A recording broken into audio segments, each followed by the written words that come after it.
Hadirin rahimakumullah.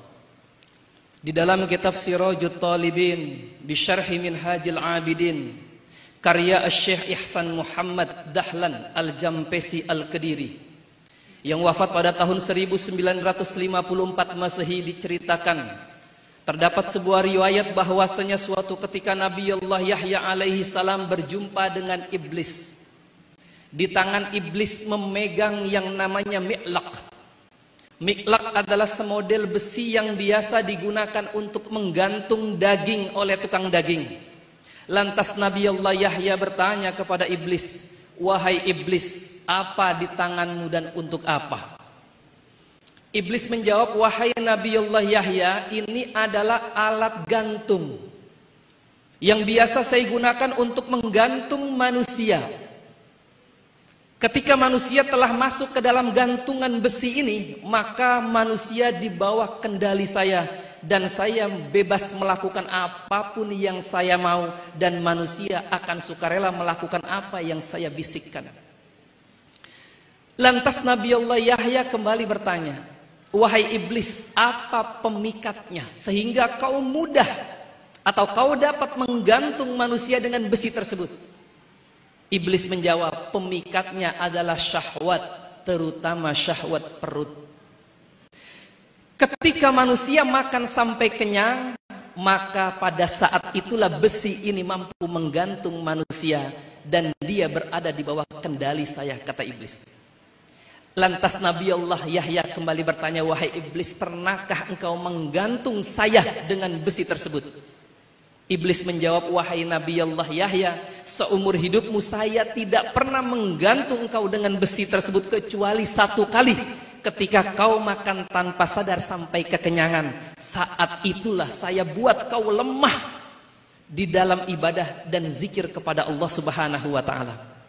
Kemudian Nabi Allah Yahya berkata, "Wallahi la amla'u batni minat ta'ami abadan." Demi Allah, saya tidak akan lagi memenuhi perut saya dengan makanan sampai kenyang selama-lamanya. Iblis juga berkata, "Wallahi la ansahu musliman abadan."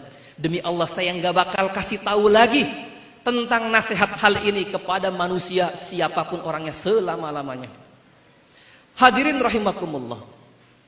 Kenyang adalah senjata syaitan untuk melumpuhkan manusia, untuk melemahkan manusia dari ibadah kepada Allah Subhanahu wa taala.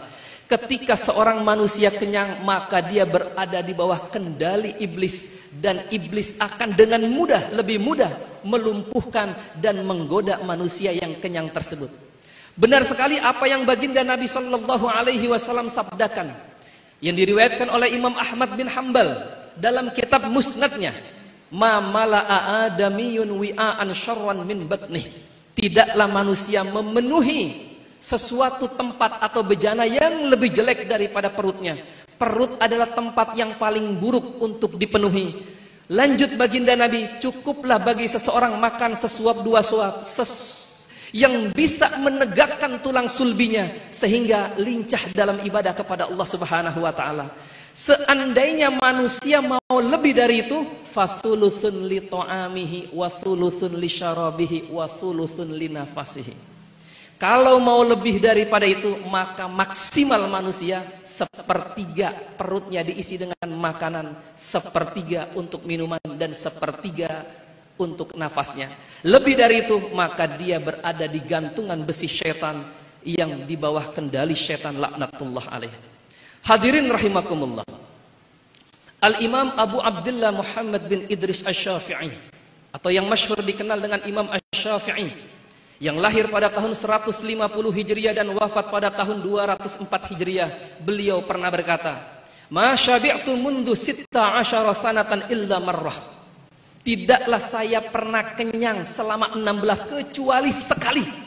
Itu pun saya masukkan tangan saya ke dalam mulut lalu saya muntahkan kenyang tersebut. Kenapa? Lanjut Imam Syafi'i, "Li'annahu yuthaqqilul badan." Karena kenyang itu bisa memberatkan tubuh sehingga tidak lincah dalam ibadah kepada Allah, terlebih di dalam jihad fi sabilillah. Yang kedua kata Imam Syafi'i, "Li'annahu yuqassil qalba." Karena kenyang itu bisa mengeraskan hati sanubari. Orang yang kenyang akan sulit sekali menerima nasihat dan cahaya ilmu dan hikmah akan kesulitan masuk ke dalam sanubarinya karena keras sekali hati tersebut sehingga cahaya ilmu dan hikmah tidak mampu menembus sanubari orang yang kenyang tersebut. Adapun yang ketiga kata Imam Syafi'i, wa yuzilul fitnah, kenyang itu bisa menghilangkan kecerdasan. Orang yang kenyang akalnya tumpul, analisanya tidak berbobot, pelangak pelongo kalau kata orang Betawi. Inilah bahayanya kenyang. Yang berikutnya Imam Syafi'i mengatakan, wa yajlibun nauma, orang yang kenyang bisa menarik tidur. Kenyang dan tidur adalah saudara karib. Orang yang banyak kenyang pasti banyak tidurnya. Hadirin rahimakumullah. Al-Imam Abu Zakaria Yahya bin Sharaf An-Nawawi rahimahullahu ta'ala, atau yang masyhur dikenal dengan Imam An-Nawawi, yang wafat pada tahun 676 Hijriah. Beliau senantiasa diceritakan di dalam kitab-kitab bahwa beliau sholat subuh dengan wudu'il isya, dengan wudu isya. Imam An-Nawawi rahimahullahu ta'ala sholat subuh dengan wudu isya tidak batal. Kenapa? Karena Imam Nawawi tiap malam tidak pernah tidur. Umurnya hanya sampai 45 tahun, tapi karya tulisnya begitu berlimpah dan berkah hingga saat ini karya tulisnya dibaca oleh manusia seantero negeri. Salah satu resep sukses Imam An-Nawawi adalah sedikit tidur. Yang kita harapkan tentu bukan umur yang panjang tanpa barokah.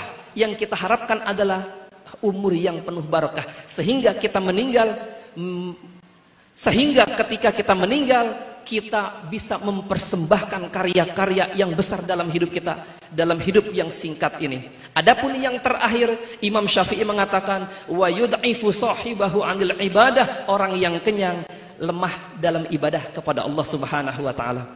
Semoga jamaah sekalian Allah karuniakan kepada kita untuk senantiasa Allah mampu memberikan kekuatan kepada kita untuk menahan diri daripada memenuhi syahwat perut sehingga Allah meridhoi kita dan Allah ridho kepada kita, dan semoga Allah wafatkan kita semua husnul khatimah, berpulang kepada Allah dengan membawa rahmat Allah dan ampunan dari Allah Subhanahu wa taala. A'udzubillahi minasyaitonir rajim. Bismillahirrahmanirrahim. Wal 'asri innal insana lafi khusrin illal ladzina amanu wa 'amilus solihati wa tawassaw bil haqqi wa tawassaw bis sabr.